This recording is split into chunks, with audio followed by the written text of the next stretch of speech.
Already. Yo, what up, people? We're live. We're here, and we're gonna be talking about everything Arsenal. Obviously, the season started off amazing with the kit, and then a bunch of signings came in, and everyone was gassed. And we thought top four was for us for the taking. And let's be honest, guys, we're gonna begin there, and we're gonna work our way down. But at the beginning of the season, if I can remind you guys, preseason happened. We got Martinelli in. We got all these guys in. We signed. What do you call it? Martinelli, Ceballos. William Saliba, Pepe, 72 million, David Luiz and Tierney at the last second. But we also lost, don't forget, we lost some players. We lost Monreal just before the end of the transfer window. We lost this guy. He just up and left. Like he just snaked everybody and said, "Yo, I'm out."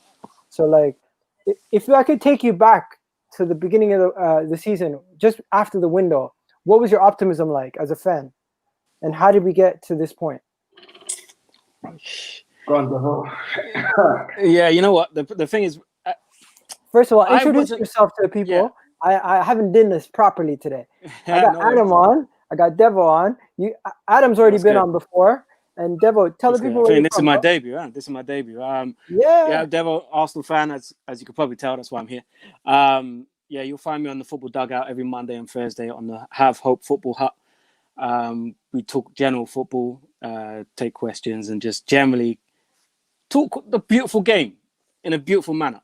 So let's talk about this season and the preseason and optimism and everything like that. I was optimistic of a top four finish purely because I felt the teams around us were in transition. So I thought we'd hopefully, with Emery having a season under his belt, going into the new season, I thought hopefully we'd be able to take advantage of the fact that the other clubs were struggling. That is obviously not what happened. I knew we weren't really going to pull up trees in the transfer market because we're Kroenke. We're not really in that market. We have to sell in order to get players in. So the Pepe signings, that kind of surprised me.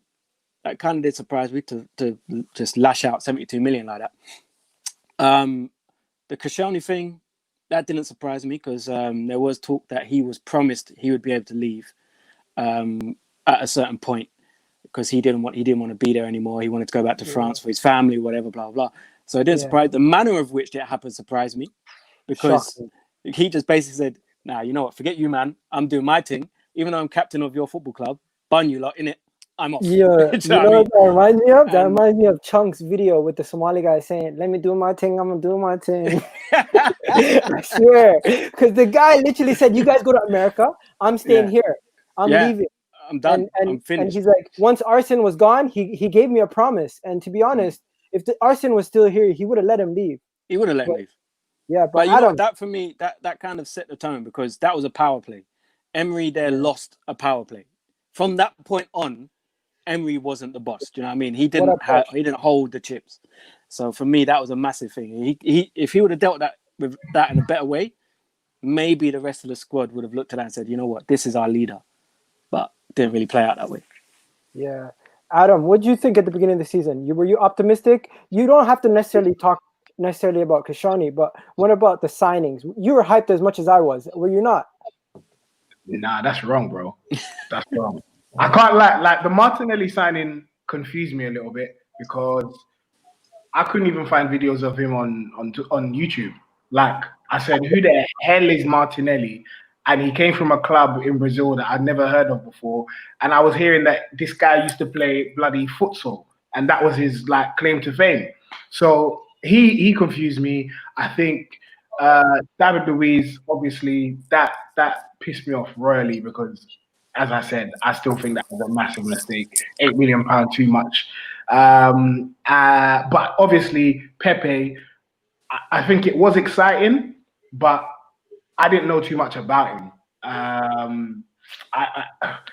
knew that Lille had made waves in Ligue 1 and he was an integral part of it, but I didn't really know if it was gonna do the same in Arsenal. So yeah, that was pretty much me. But Tierney, I wanted him from the very beginning. So I guess for me it was cautious optimism, but I wasn't really gassed. Yeah. Yeah, I don't think anyone was as gassed as I was. I was jumping up and down, going crazy about the Pepe deal. I thought we signed realistically. as close to what we did with Ozil. I thought that's what we were gonna get, a guy who's gonna hit the ground running and do crazy. But he was underwhelming. But Kesh, what do you think going into the season transfer window? What did you after we signed all those players and some of those players left after that draw at Tottenham? What did you think? What was going on through your head? For me, I thought we was going in the right step when we signed Pepe. I was very disappointed when the news came out that we were signing Luis. I was like, over the years, it just jars me so much when we sign cast off, starting from Sylvester, even Daniel Welbeck at one point. I thought, like, why are we going from these players are at a top team in Man United, and Man United decided that they don't want them anymore. So why are we taking them? And I think when you're doing your business like that, you're gonna end up exactly where you're meant to be, and that's 8th. Bro, we're gonna get there. We're gonna get there. Let's try to get back to guys. Were any of you guys not saying? Let's be honest. Top 4. We were talking about top 4 beginning of the season. There's 4 of us here. Let's be honest. How many of us said we're in for the top 4 at the beginning of the season? I expected us to challenge for it. I genuinely expected us to challenge for it. Yeah, exactly my words. Isn't it? Like, we were in guaranteed. When you look at Man United's team, like, all right, Marshall's pulled up some trees this year, I'll say, but no one would have expected that. Rashford, you know what you can get from Rashford. You can get flashy moments. You might go half a season where he's in form and it'll drop off. I thought as long as we can match them, we'll have a chance. And we didn't really match them. And Chelsea, for me, like everyone was saying, Chelsea won't make it in the top 4, but I didn't believe that because I felt, well, they've got a decent team. They made it last year. One player, as much as of an influential figure as it was, they still got enough to actually challenge for the top 4. Yeah. So this is what it ended up as. But don't forget, Chelsea had a transfer ban and they looked shaky after losing Hazard. Manchester United, at the beginning of the season, at one point, we were in 3rd and they were in 14th. So it's like, damn, that's embarrassing. That's embarrassing. I generally believe that top 4 was guaranteed, and I thought Manchester United were the team that were going to be in 10th situation. But yeah, that's just me. I want to ask you guys, Adam. I knew you were going to jump in there. What did you think? I think you were talking about top 4 at the beginning of the season. Were you not? Yeah. To be fair, I think challenge is the right word. I probably expected that. If I'm being honest, I think we're going to get top 4 because I didn't see Chelsea doing anything because I didn't think they had much attacking impetus. I highly, highly underestimated Pulisic. I thought he was going to be dead. And this guy's made me eat my words. I didn't think Tammy Abraham was going to be up to anything at all when he chipped in with a decent amount of goals for the level of striker that I think he is anyway. So Chelsea are the ones that have surprised me majorly. But I did think Manchester United were going to make top 4 because ultimately I think their squad is pretty good. And there's always noise. They've always got the money to make signings, which they did with Bruno Fernandes. I did think they were going to get Sancho as well. So yeah, for me, I did think Manchester United were going to make it. I did think Arsenal would sneak in there, but obviously we had a pitiful season.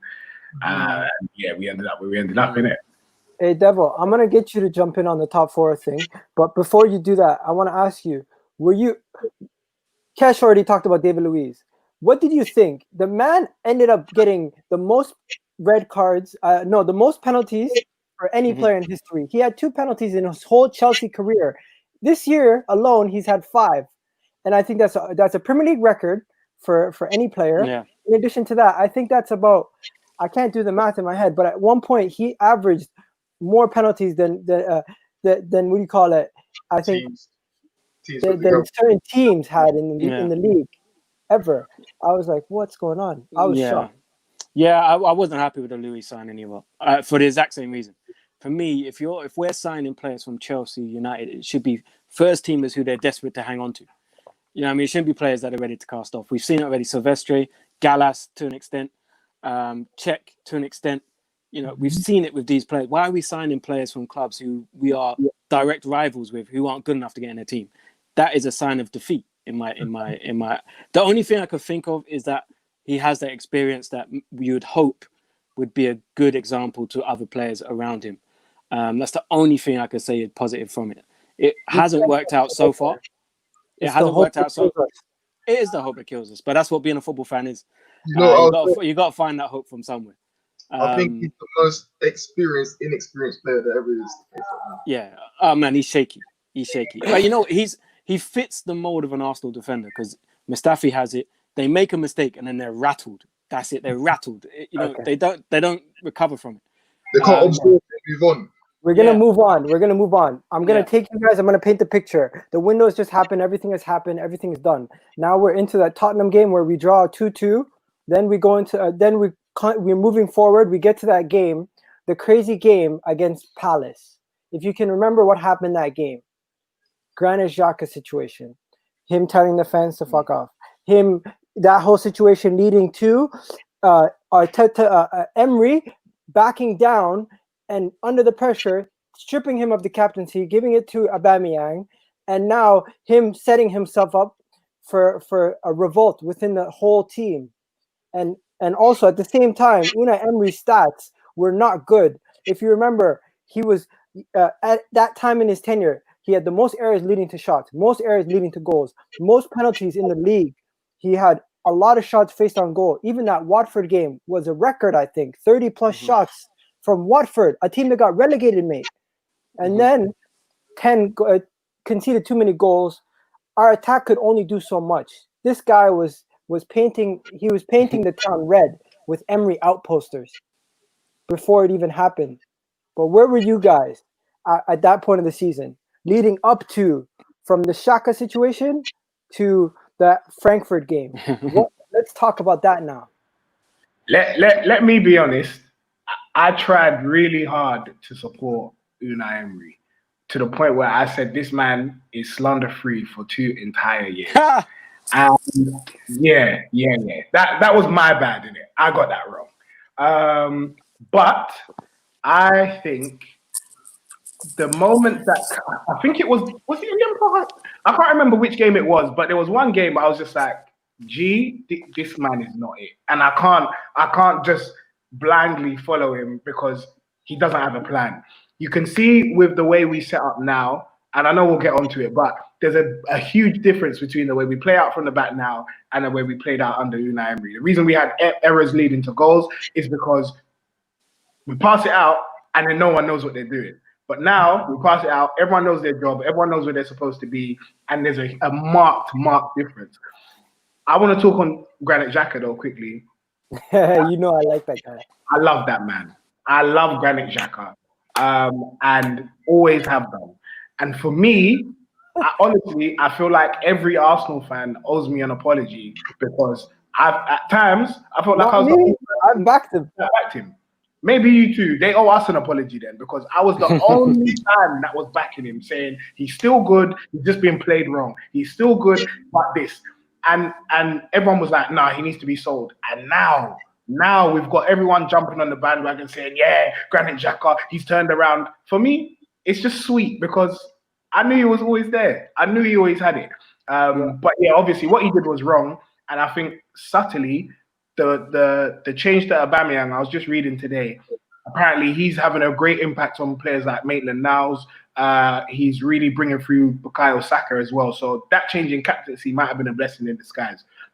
So we have Granit Xhaka to thank for that one as well. Let me ask you guys something. David Luiz, Joseph here asks a question. Why does he play every day, Kesh? Why does he always play every week? Well, despite his mistakes, like I've got no faith in Rob Holding at all. Like Luiz makes mistakes off the ball. It's not when he's on the ball, and it fits into the way Arteta wants us to play. Play out from the back, have a bit of composure, and not panic on the ball. It's just that when it gets to off the ball situations, like I think it was what game did we play last game? Watford. Yeah. He done the same thing again where the guy's running. You see the ball coming, and he doesn't know what to do. He doesn't know if he should go to the ball or wait for his guy to make the run. He doesn't know what to do. He doesn't make a decision. And I think that's where he gets caught out. He's too slow to react. To be fair, Mike Dean getting overturned and giving us a penalty, you knew we were going to give up a penalty that game. Yeah, you knew Mike Dean was looking for it. Yeah, you knew it. Yeah, Mike after Dean he loves made it, that bro. face, he was like, I Mike knew Dean he was loves going to it. give us a penalty. I could have put money down on that. I generally don't know what took so long to give that pen. I don't get it. I don't know. He honestly looked like he was so angry that he got overturned, even though it was 100% right. I don't know, man. Anyways, getting back to it. Adam, I know you're pissed, but I want to know what the devil thought.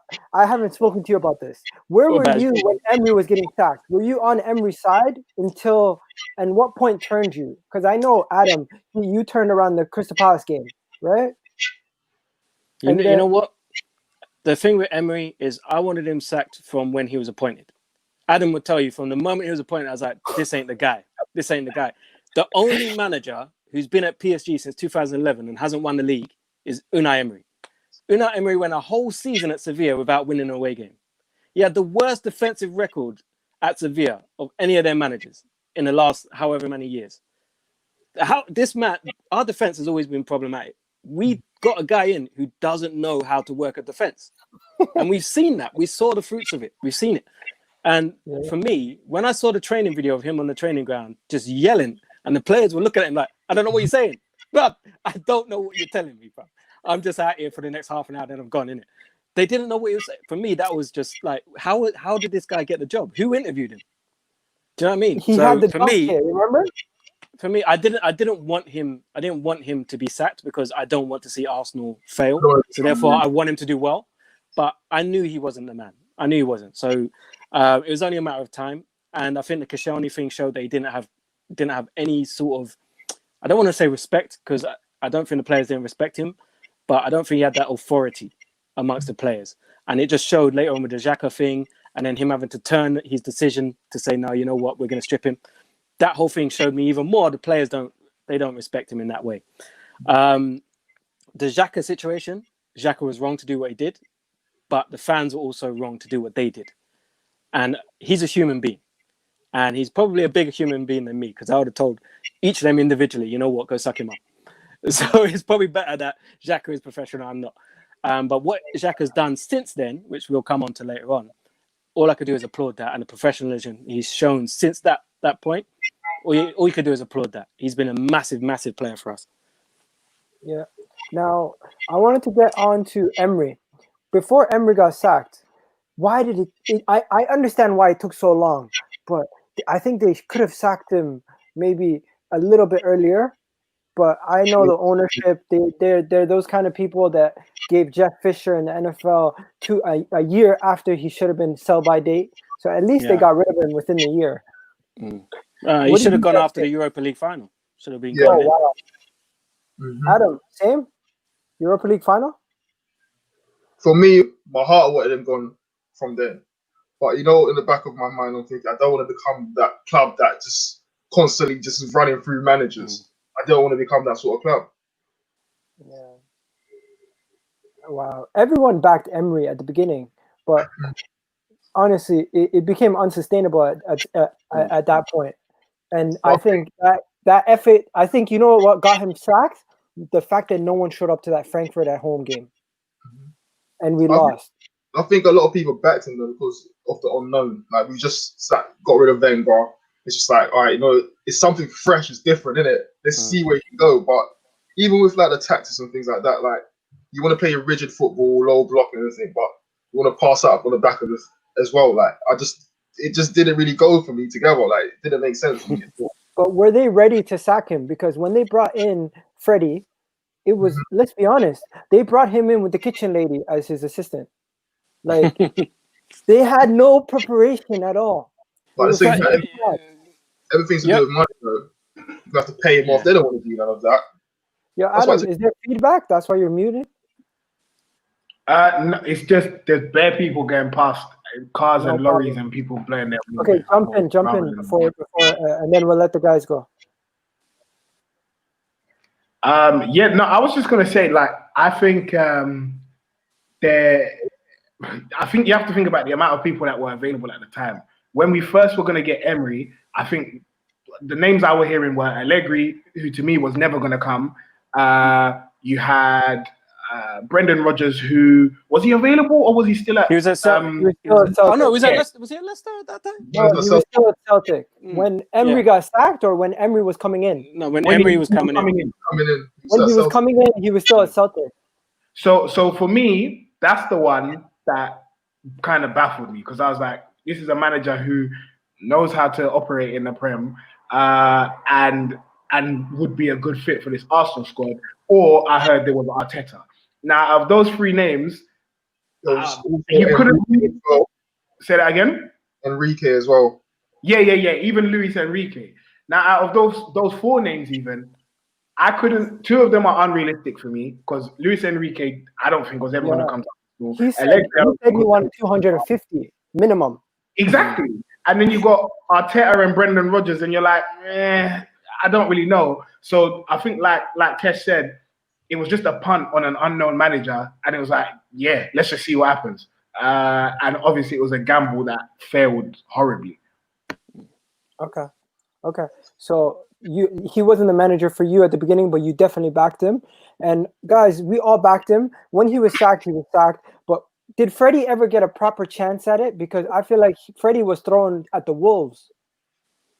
Yeah, he's caretaker manager. That's what happens. But I think the problem is that we as a football club, we're not used to sacking people.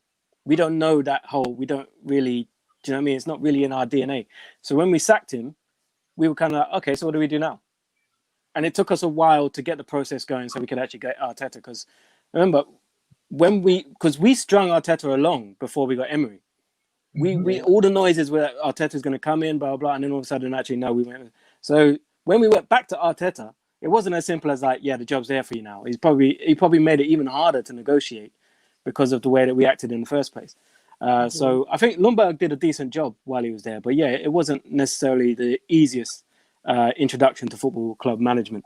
We did the same thing with Wenger. We brought in him and Bruce Rioch were fighting for the job, and then Wenger basically said he wants to finish his contract out, and then we hired Bruce Rioch, and then we basically told Bruce Rioch to get out of here, and then next thing you know, Wenger came in.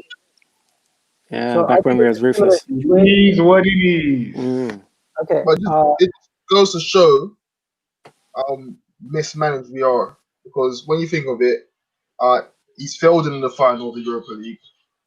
He's then not been backed for the players that he wants, which to me suggests you've got no trust in this manager. You're just trying to see how it goes along, and that's it. Because if you're not going to get the manager players that you want, then how do you expect him to work the tactics? Like, a lot of fans do blame Emery. I do blame him as well, but at the same time, the board has to take a lot of responsibility as well. Yeah, we got a whole season to cover, guys. This season has absolutely been crazy. We didn't even get to COVID yet. Anyway, what do you call it? The whole thing with this guy here wants to know, Joseph, real guy. He wants to know, Adam, what do you think about Torreira? Boy, that one's peak. I was really trying to claim that he was as good, if not better, than Kante, boy, and yeah. So yeah. This guy, he's a defensive number 10. Can you imagine? I don't know. I would keep him for squad depth, but there's just big question marks over his physicality to play in the Premier League. But I don't think he's got it like that. So I wouldn't mind him going, but I also wouldn't mind him staying. And right now, I guess I'm leaning towards him staying, because we need the depth, especially if Guendouzi goes. Yeah. So we didn't get to Arteta signing yet, but I think we're all backing Arteta, and as long as Arteta gets the backing that he deserves, let's jump into Arteta now. But before we jump into Arteta, I just want to show you guys some graphics, okay? So I already showed you guys a graphic about Emery's stats before, within what was it, 56 games of his management in the Premier League at that point. He had terrible stats, right? It was just disgusting. But that if you remember that Monday night, they were just ripping into him. And it was the two guys, Monday Night Football, Carragher and what's Neville. The guy, Manchester United guy, Neville. They were just ripping into him. Do you guys remember that? Yeah. Yep. At that point, you couldn't even defend him. I wasn't likely to defend him anyway, to be fair. No. Okay, and then I got another graphic here just to show you guys. The yellow line is the goals per game, okay? And Emery, before he was sacked, it was at a low of the low. And then the blue line was the goals conceded, right? And you can see Arteta, when he came in, the goals conceded went way down. And then the middle line is consistently is the goals that we scored. So Arteta, he didn't really increase our goals scored. He just kept it. He just kept it neutral. But it's like, it just goes to show you, Arteta has done a lot for the defense coming in. And I think Arteta, his biggest job that he's done was to bring some sort of solidity to this defense. And him coming in, that interview that they gave him, I think they said they were going to back him. And when Freddie was I've never seen Freddie happier than that day at Everton. He felt like he's had the relief of the whole stress of the club out of his system. And do you remember that Norwich game when he came on, touched the pitch? That meme is going to live on forever. Well, yeah, guys, let's talk about it. Arteta coming in. Were you guys gassed? Were you guys excited? Did you want Ancelotti? Because some people wanted Ancelotti. No.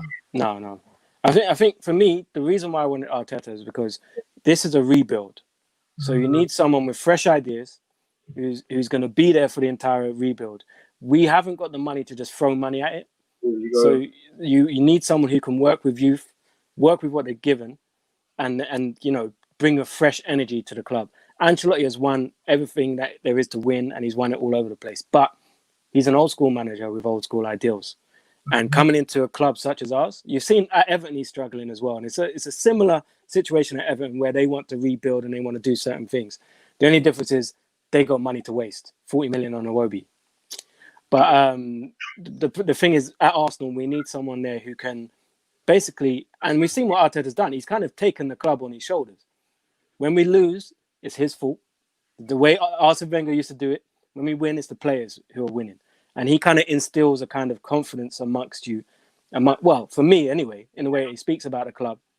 He knows the club. And I think a lot of things he's doing is the correct way. You build the defense first. And we haven't got great defenders. But you see the difference in their performance under him than what we had under Emery. The only thing that is worrying is that we're not creating enough chances for the strikers that we have. And that's something that he's going to have to really turn around over the summer. I saw a stat. I think apart from Pepe, I think the person who's created the most chances after him is Ozil. And Ozil hasn't played since March. Yeah. Ozil didn't play. Yeah. You're lying. Pepe, You're lying. No, he's not. It's accurate. I swear that was Ozil. And I don't know how many games Ozil played under Arteta, but it's not many. Bro, And apparently that Bournemouth game, I think was the Bournemouth game that he played. Was it in the FA Cup or was it in the league? I think he created the most chances by an Arsenal player this whole season in that one game. Yeah. But when's the last time Ozil played? March. March, bro. No, it shows wasn't. how torrid this team is. Yeah. We have no creativity. Zero creativity in the team. It's a problem. Yeah. Okay. What do you call it? I'll let Kesh jump in. Kesh, Arteta signing. What were you thinking? I'll go on to what you just said. For me, we need someone that's, as much as he is a manager, he's a coach on the training field as well. And I feel because we're gonna go with a little philosophy of bringing through the youth and everything as well, I think it beds in with what the club wants to do, bringing in Arteta rather than going for Ancelotti or a Jose Mourinho as most people wanted, which no chance in hell. You know what people were saying though? They're saying we need someone who's no nonsense. We need a bastard. That's why they want Jose Mourinho. But where's that going to take us? Because at the same time, even if you do bring someone in like that as well, he's going to want a lot of money to spend as well. He's not going to want to coach. Jose Mourinho don't coach or bring through youth. So at the end of the day, it's just going to end up going wrong within the next 18 months of this contract. So what's the point? You might as well start fresh, have a foundation that you're going to start from, and go from there. Yeah. Let me just shout out this comment right here. Yes, I genuinely believe Freddie has improved Saka because he was his coach at the when he was coaching him at the younger ages. Just 2 years ago, he's the one that gave Saka a chance. So you guys know the old academy director said he never thought Saka was going to make it at Arsenal. Yeah, he said he won't. Good thing he's gone, mate. Good thing he's gone. It is a good thing he's gone.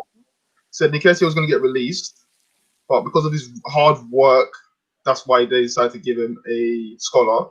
Because Reece Nelson lacks the motivation to work hard. That's true. You know but that doesn't surprise me because we've lost a lot of good young players under that same person. So it's a good thing he's no longer there because we've got a good crop of young players who I think can make it. Possibly not at Arsenal, but at least in the Premier League. Yo, do a swap deal with Brentford. Give them Nelson and give us Said Benrahma for a discount. I'll take that because I got a lot of shares in him on the Football Index. Hey, Plug. All right. So we've talked about Emery. Let's keep it real though. Adam, did you get your chance on Emery? On Emery, yeah. Emery, on Arteta. Yeah, well, I mean, I backed him from the very beginning. I thought it couldn't get any worse than Emery, to be honest. But no matter what, all the noises that people were making were that he had a big part to play in the improvement of a lot of City players. And like the guys have said, we needed coaching because you can tell with a lot of Arsenal players, there's a player in there, but they just need to eradicate the mistakes from their game or take that step further. And for me, we've seen it. So yeah, big up Arteta for that. Okay. Arteta did come in, but he did also lose us the Europa League. We did not win that Europa League. You can blame the players, you can blame Arteta, you can blame whoever you want, but we lost that tie. That was a massive loss. Even though it was last minute and it was a 2-1 to Olympiacos in extra time. To me, extra time goals in a tie like that means so much. It's not even fair at that point, especially when you're at home and you should be destroying that team. But what were you guys thinking at that point? Because to me, that was one of the lowest parts of the season. Even though finishing 8th is low, but that was one of the lowest points. You know what? For me, that was Arteta's fault. Arteta got his team selection wrong in that one. I think it was plain to see that Lacazette was struggling and he shouldn't have finished that game. I think as a young manager, it's his first full-time job, he's going to make these mistakes. And that was one of them. And I think, you have to say, you know what, you're allowed that one. Just learn from it. And I think he will learn from it. But yeah, it was. We shouldn't have lost that tie. We should have went through. I think we didn't play. I think it's a mentality thing. And we've had weak mentality for a long time. But I could see bit by bit the mentality is getting slightly better at Arsenal, bit by bit. I think there's still one or two players that need to be moved along, and there's probably one or two players that Arteta would like to bring in. But I think we need to get that mentality back of we are Arsenal. Do you know what I mean? We're a big club. Teams should fear us. If we make a mistake, get rid of that. That's gone out of your mind. Let's focus back on the game. Because at the moment, what we do is we make mistakes and then we shrink. And our heads go down. And we can see the goal, our heads go down. And we're not... Do you know what I mean? That's not what we're used to. As an Arsenal fan, I'm used to seeing... If they score, we're going back up the other end and we're trying to score to equalise straight away. Because we know that we are a good team. But we haven't seen that for a long time. I think we need to get that back. And I think Arteta's doing the right things to get that kind of mentality back. Sure. What do you guys think? The Europa League game. What was your memories of that? The one that we lost, obviously. I agree with a lot of what they've said. But at the same time, football comes down to fine margins. And even though we played terrible, at the end of the day, we was in the lead. We had seconds. David Luiz should not be ducking at the end of the day. You're a defender. You be brave. You put your head there and you get rid of the ball. If he had done that, we would not have lost that game. But at the same time, I do understand Arteta is going to make mistakes. It's inevitable. And what manager has not made mistakes in the past? Yeah. But I feel like a lot of the things that's going to happen in the future with Arteta here, I feel like it's going to be down to the players that he selects and the players that he brings in. Footballers can fail you as a manager. Simple as they can fail you. We've seen it for years on the Wenger. Footballers will fail you. So we just need to bring in the right quality and go from there. 100%. Now, Adam, did you get your thoughts on this game? Yes, I think I think it's unfair, man. I can't even say any more than these guys have said. I think it's unfair. It was early days, and I think Arteta is learning how to manage a game. There's some big managers that still don't know how to do that, man. So yeah, I'm willing to forgive him for that because realistically, I didn't think we are gonna win the Europa League anyway. So, But it also happened in the league. Also, don't forget, guys. I back Arteta, but you can still point out his flaws.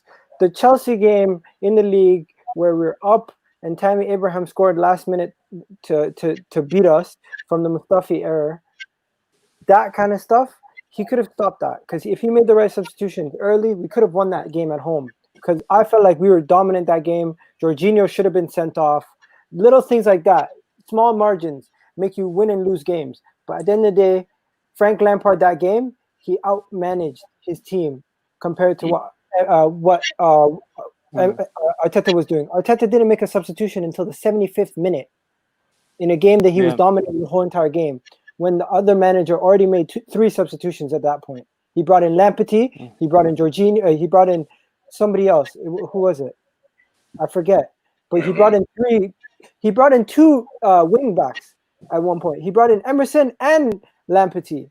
Because I think somebody started the game. Was it Emerson that started the game, or was it Marcus Alonso? It was Alonso. Alonso started the game. Emerson came on, and then Emerson got shipped out for Lamptey. Is that the same game where Lacazette? The same game. Where Lacazette lost at the edge of the box. What? Is that the same one when Lacazette lost at the edge of the box? Yeah, I think that's the one. He lost the ball. Yeah. But then this is another thing as well. A lot of the games that we lost come down to individual errors, which again you can't. You can try and coach that, but players like Mustafi, Luiz, these guys are going to make errors, and he's being forced to play them because we have no one else. We have hardly any centre backs to the point where you had to change the entire formation to say, right, we need to have 3 at the back because we need cover for these errors, which worked out slightly. But apart from Luiz and Mustafi, we literally had no other centre. Holding was injured, Chambers was injured, Sokratis was injured at that point. So we went through quite a large stretch of the season where we literally, if you're fit, you're playing, especially defensively. Yeah. So, okay, but how about this? Another thing, Arteta came in, and people were calling us Draw FC because we finished the season with 14 draws, guys. Mm-hmm. Yeah, we finished the season with 14 draws. If we could turn 3 of those into wins, imagine. That's where we need the creativity. That's very true. But bear in mind, that's only 2 more draws than when we went invincible. So he's halfway there anyway. So you're saying it's a part of it's football heritage. Yeah, it is. He's just trying to channel his inner Wenger. But no, I don't know, man. I think it's fine. I think it is down to personal and creativity. I think, and going back to a couple of comments people made before, like how can you offer David Luiz a new contract?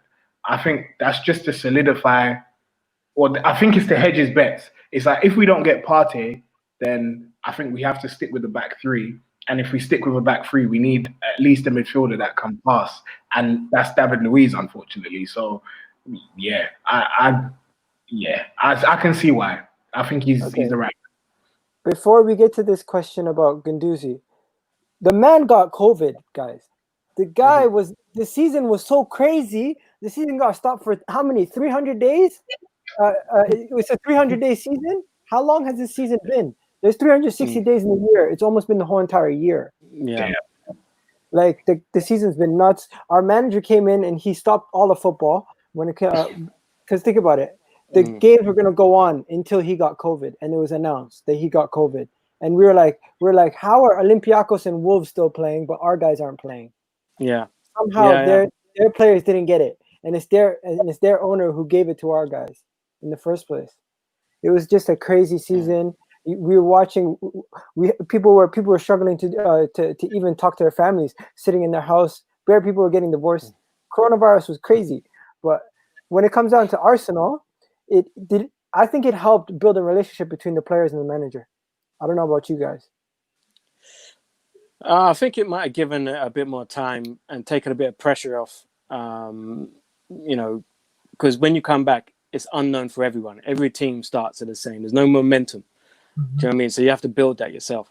And I think it gave us kind of like a clean slate to start with. Say, look, we got some players back. This is a fresh start for all of you. Go out there and just play. And I think you saw a different Arsenal. For me, you saw slight changes that he made in terms of like formation and stuff like that. Obviously, when we came back, we all knew we was going to get slapped by Man City. Anyone with any common sense knew we was going to get slapped in that game. So I was not surprised when that's exactly what happened. This would have done that though. I thought they would have left it the way it was, but they just had to put the City game first. Yeah, well, it's entertaining, isn't it? It's entertaining. Everyone likes seeing us get slapped. Yeah, but I think I think the COVID situation, obviously, and I think it was typical that it was Arteta that got it. As an Arsenal man, that was the one who got it first. That's typical of Arsenal. All these things kind of happen. All these things happen to us. Do you know what I mean? So when it happened, I was like, I'm not surprised. That makes sense. Okay, so guys, we're going to be talking about this all day. Do you guys have anything else to add on the COVID, or do you think we touched on everything about COVID? Nah, man. Let's move past it. Okay, now let's get on to the road to the FA Cup, because the FA Cup started with the Leeds game. That was kind of shaky, if you guys remember. We had Sokratis at right back fighting in the corner. Mm-hmm. That was the highlight of the game for me, when Sokratis was fighting in the corner. And then, if I can remember correctly, then we went to Bournemouth, and then the Young Bucks scored in the Bournemouth game. Then we went to Portsmouth, and before we talk about the Portsmouth game, we got to talk about the signings that made their debuts, because we had January signings, guys, that we didn't mention. Actually made signings in January, but guess what? One of those guys was injured, and the other guy made his first game appearance against Portsmouth in the FA Cup. Pablo Mari. And I genuinely believe the reason why we signed him was because he was formerly at Man City, and Arteta already knew about him, and the fact that he's also left-footed, and he's big on left-footed center backs. And the whole Cedric thing, to this day, I don't understand why we signed Cedric when he had a boot on, and we didn't have to pay a penny for him if we waited until the summer. Who's Cedric's agent? Is it Kia Durkin? Yes. Well, there you go. That's why we signed both of them. Every signing we've made, bar Tierney and Pepe, has had something to do with that brother. Yep. He's running the club. That's why we're linked with Coutinho. That's the only reason why we'd sign Coutinho, is because it's his client. Edson Fernandez. That's why we've got Luis, because that's his client. That's the only reason why we've got Pablo Mari as well. Willian linked. Fun Willian, man. Stop again. Yeah, I'm not gonna lie to you. He's balling for Chelsea. So let's play there. But Willian always balls for Chelsea when he needs a contract. Exactly. Yes, he does it every time. Okay. We're gonna get into Martinez Leno situation. No, we're not there yet. Okay, guys. Guendouzi. I'm gonna let you. I know, Adam, you used to rate Guendouzi heavy, no? I did. And I know Kesh, his thoughts on Guendouzi, that he thinks he's a headless chicken at times. So it's like, I'm gonna let you guys answer this. I want to hear both ends of the spectrum. What do you guys think about the Guendouzi situation? You want to go first? You can go. Cool. Guendouzi, when he first came in, I thought, cool. Like, I accepted what it was for what it was. I thought he's got the fight, which we've lacked for so many years in midfield. I thought maybe he shouldn't be playing as much as he should, but that's forced upon us because of the club's plans. They don't really plan ahead, and sometimes when you buy these youngsters, we force them in a situation where they're playing all the time. And as a youngster, I don't feel that should be the case. I feel like you need to take a breather sometimes and recruit yourself, watch your games back, and look at things that you can develop. It's not so much about always playing games, because not everyone learns the same. You know what I'm saying? Like, some players can play a lot of games and learn at excessive speed and think, ooh, like, oh, he looks like a senior pro, innit? But not everyone learns the same. For me, he just doesn't learn. He doesn't. I don't know if he's watching his games and seeing, well, like, maybe I need to hold my position more. Maybe I need to take less touches. But that also comes down to the management, and I don't feel Emery was doing that with him. And now that Arteta is there, I'm seeing the same thing. So maybe he's just one of those players that can't, process things, the instructions that's being given to him. Oh, look at this comment. Okay, Adam, I'm gonna let you jump in now. I just think Guendouzi is a kid, innit? He's just a baby boy. When again I was reading when they went on that warm weather training in Dubai, he was just being an idiot. And look, hearing that, it made me think back to times in the North London derby. He was the one that started kicking off beef. I think back to other times where I've just seen him do dumbness. You see the thing with Neil Maupay as well. Like, I get trying to get in players' heads here, but how are you going to tell a man, yo, I earn more than you on a pitch? Like, I just think that's some serious, like, shithousery, yeah? A level to which at least do it when you're winning, not when you're drawing and your team is not particularly playing well. So all of that, I just feel like has contributed to Arteta looking at him thinking, this guy's not serious. And I can't have guys that aren't serious playing for my team. What I will say is that it made me second guess whether it's the right thing to do when I'm hearing people like Barca are in for him, Manchester United are in for him. And it's like, what are we missing?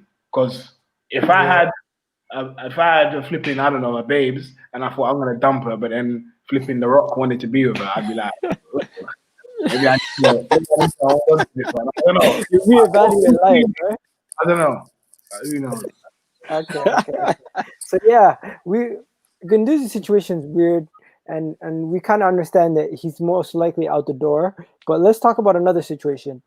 Surprisingly, there's been a couple of renaissance situations in the league for us this season. Mustafi has made a return, and people have actually been praising him. You have Saka who's made a return. People have been praising him. There's been a lot of returns, and especially at the beginning of the season, you would have wanted a lot of these guys out the door. Even Ainsley Maitland-Niles, people are now saying he's better than Bellerin and Cedric. Some people are saying. So it's like you got all these people saying all these different things. But I generally believe if keep it short, from the list of players that we had at the beginning of the season, if you look at this list, how many of these players would you actually keep? Like, I'm gonna name players. I just want to know: Aubameyang, Martinelli, and Lacazette. From those players, are you keeping all three? Yes. You see, now if we can get good money for Lacazette, I would ship him. Okay. I know he's done decent at the end of the season, but he hasn't been good. I think he's only got 12 goals this season in all competitions.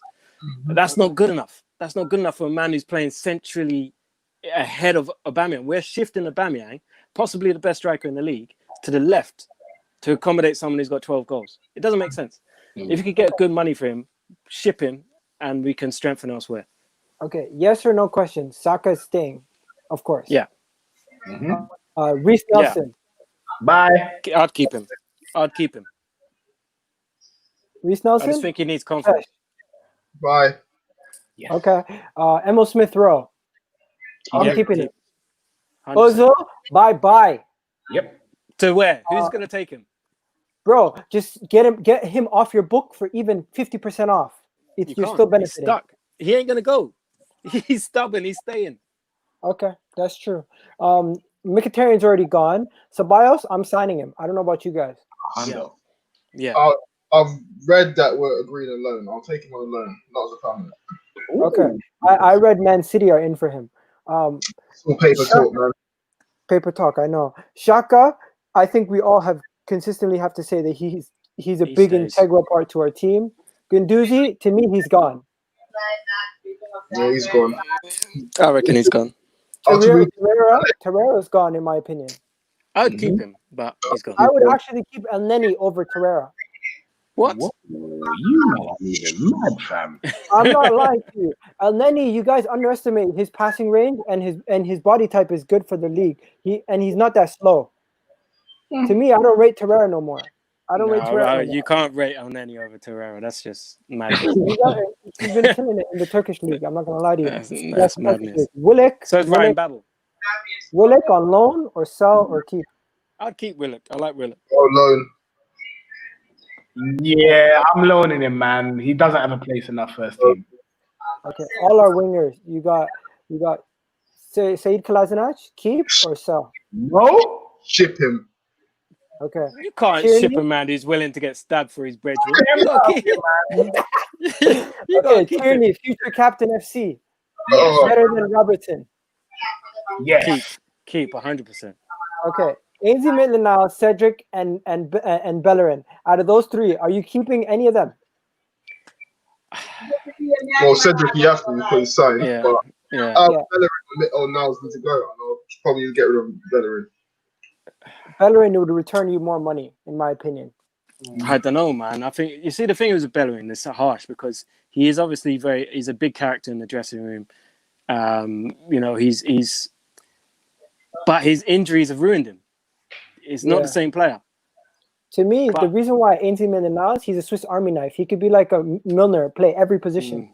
Yeah, but he's hardly consistent in any of them, though. It's bits and pieces. That's the problem. Okay, guys, the way we're going to do the center backs is name center backs at the club that you'd actually keep for next season. Surprised you got Monreal there, bro. Yeah, he's gone. I would keep Monreal if he was still here. Holding, yes or no? So, yeah, there's a player there. He just needs a run of games. Okay, how about the two Greek boys, Mavropanos and Sokratis? They're both gone. Whoa, man. Mavropanos as well. he's on loan. Mavropanos He's on doing- loan, so But he's doing well on technically loan. he's not gonna He's be doing here well now. on loan. He's doing well, but I don't think he's here. Sokratis will go. What about Chambers? I rate Chambers based on what he did early in the season. I like Chambers, but again, injuries are ruining him, man. He can't stay He on the did pitch. good early in the season, Adam. Come on. We like Chambers. What are we saying, guys? Chambers done well. Bro, Defender, though. Chambers was leading the team in assists at one point. He has done well, but he is average at best. Yeah, Like, we need to start ironing our standards of players that we're trying to attract. Like Chambers is for me a below 10th team, which obviously it's a bit of a because we always finish there, but you know what I mean? We want and before we get to the FA Cup, You know that's not even a hot take. Did he even shine at Fulham? he was their their best player of the player. year. He won player of the He season. won player of the year. No, you're lying. No, No, that's bro. not, bro. terrible season. It was Okay, He won and player of guys, the year. at the bottom of this tree are arguably two of our best players this season. Yeah. And the biggest shock of the season, in my opinion, in Martinez, who hasn't played for the team consistently in the 10 years that he's been here. He hasn't played for us consistently. And to me, he looks like he could take the number one spot from Leno. Don't do that. Don't do that. Mm-hmm. But it's just, you know what? He's more commanding in the box. He is and you know more what? built for this game. He has a confidence about him that I haven't seen in an Arsenal net since Jens Lehmann. You know that kind of confidence, like, give me the ball, don't worry, it's cool, it's calm, it's calm. I'll play it off to, I haven't And seen his that since passing Jens Lehmann. range. Yeah.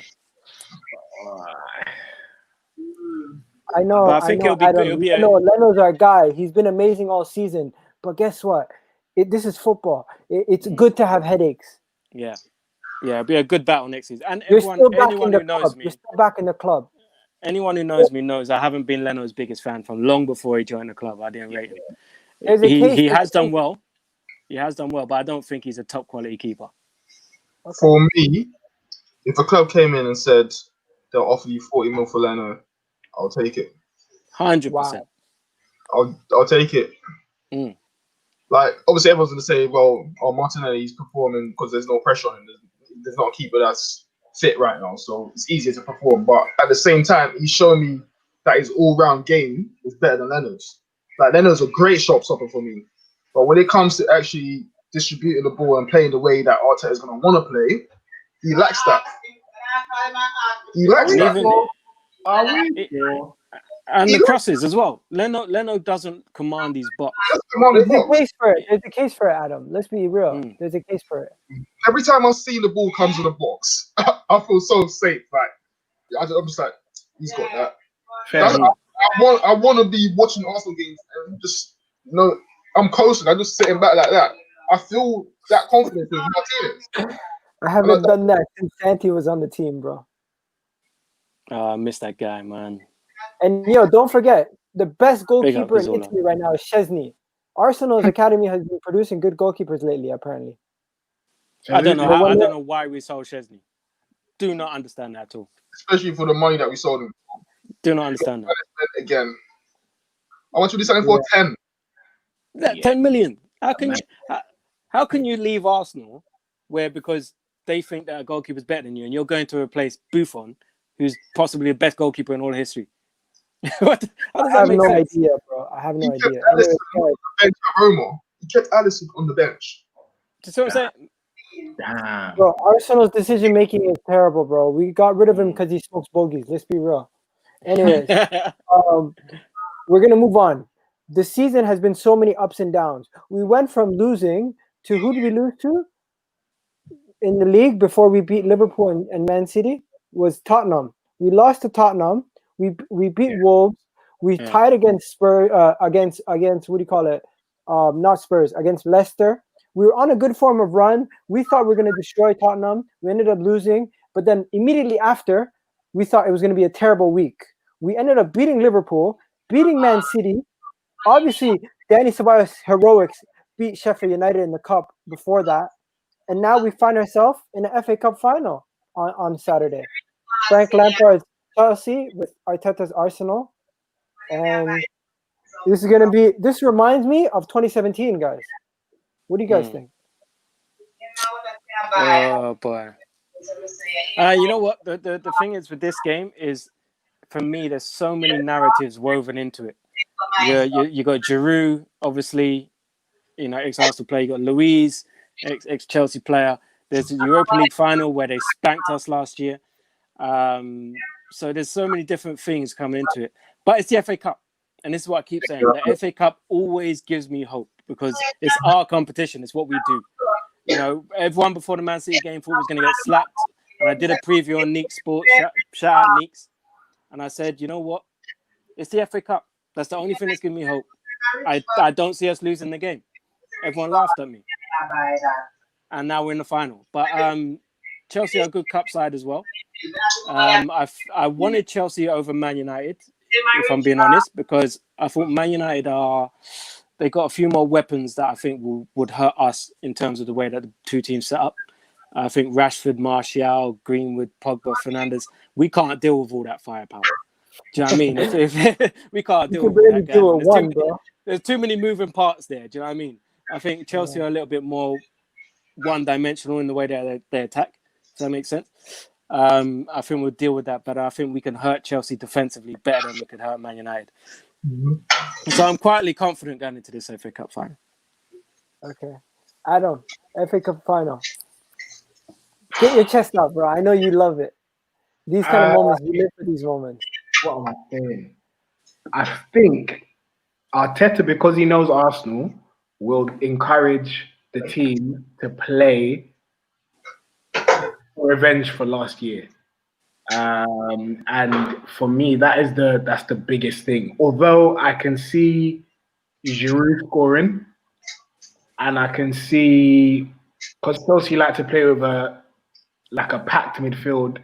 If we go with straight at the back and Danny Ceballos and Xhaka, I can slightly see us getting overrun. Yeah, so I'm not gonna lie, I'm not confident at all. I can see us losing like a good 3-0. All right, Kesh, you're the last one on this. The FA Cup. What is your thoughts? Don't give it away. You're gonna be on the FA Cup preview show on Thursday, anyways.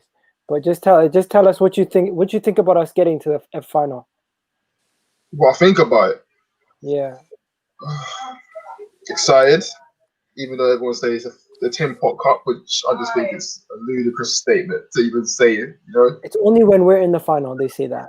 Anyone that says that, I've only just started watching football. But yeah, I think it's a great opportunity to add to the mantelpiece, and we should go into that game looking for revenge. If it doesn't hurt the players what happened last year, then they shouldn't be there. I think the key to it will be to keep the jury quiet, but you don't get into a physical fight with him because he will bully you. So you have to play it smart. Yeah. You have to play it smart. That's what I've got to say on that. Yeah. And that's a very good point. We got a Chelsea fan saying he's glad we're not confident. What were you saying? Yeah, that's a good point with the Giroud thing, because if you go up physical, you get tight and you let him, because he will win the header or he will bring it down and pop it off to someone else. Then it's probably better to just let him bring it down, turn, and then say, okay, beat me. He ain't going to beat you. Or just get in and around the other players. So make sure if he's knocking it down, whoever he's trying to knock it down to can't receive it. We have to be very clever in the way that we play against him. gonna say I something. think Notice that it's like he's gained a yard of pace. Yeah, How's it feel? yeah, it's yeah. his That brain. goal against His Wolves. footballing brain Yeah. got smarter. Yeah, but I've always rated Drew. I thought he was the best player in the league when we had him. I didn't want him Okay, to go. guys. But I saved the worst for last. Injuries has hurt us this season, even though we haven't had major injuries, we have had some injuries. Do you think we can use that as an excuse this season, or we have no excuses this season? Finishing 8th is unacceptable. unacceptable. Unacceptable. No excuses. No one's Everyone saying deals with injuries. we have to finish top 4, but it should be a lot tighter. It should have been at least a challenge to the likes of Man United getting there, and we didn't do that. Yeah. Same. Yeah. I can't say anything to that. I can't add anything. All right, guys. Closing statements. What are your final thoughts? Just give us your picks for the final, and then tell us what you think is gonna happen, man. That's it, and we're done. I think, as I said, I'm quietly confident. I don't want to give a prediction in terms of a scoreline or anything like that because I don't want to jinx nothing. But I'm quietly confident that we'll put in a good performance that will put us in the position to possibly win the game. That's all I'm going to say. Okay, Adam, you said. I said I think we're gonna lose, and I could see it being 3-0, but I reckon it will be a 2-0. Wow. Cash. I think it'll be an high-scoring final. I don't think either team will be out of it. I think it's going to be like a runaway, but I think it'll be very tight, but high-scoring. Okay. And I think we're all you guys are underestimating Chelsea, bigging up Chelsea too much, and underestimating our club. And I think what happened this season with Chelsea? We lost one at the Emirates. We drew one at their place. I think it's mathematics. Just makes sense that we win in the cup, and we're gonna get a clean sheet too, just to add it. So I'm gonna go into this, and I'm not gonna change my mind. I'm going 2-0 to the Arsenal, and we're gonna win this FA Cup. History, bro. History. What did Jose say? So. What did Jose say? Football heritage. Anyways, Yeah. guys, it's been amazing. Respect to you guys. We went over 2 minutes, but thanks for your time, guys. Thanks for coming on. Appreciate it. And Kesh, we're gonna see you Thursday. And big up to everyone in the comment section. Sorry, I couldn't get to all the comments today. We got into a big topic today. We had to discuss everything. I think we covered as much as we could without actually calling it a season recap. Anyways, road to the FA Cup final. We got a couple more days till Saturday. See you guys, and tell them where they can catch you guys if anything. Yeah, that's my Twitter handle just there. Just catch me on Twitter, DevoLDN. Same. Follow at TFO Show on Twitter and the 5th Official on YouTube. Boom. And then Kesh, tell the people where you're at. You know I don't do the social medias, mate. All right, enough said, guys. Catch me on Sunny TV Arsenal. Subscribe, like, and share the video. And you know where you can catch me, the Kitty G on Twitter. And peace out, guys. We're out of here. Peace.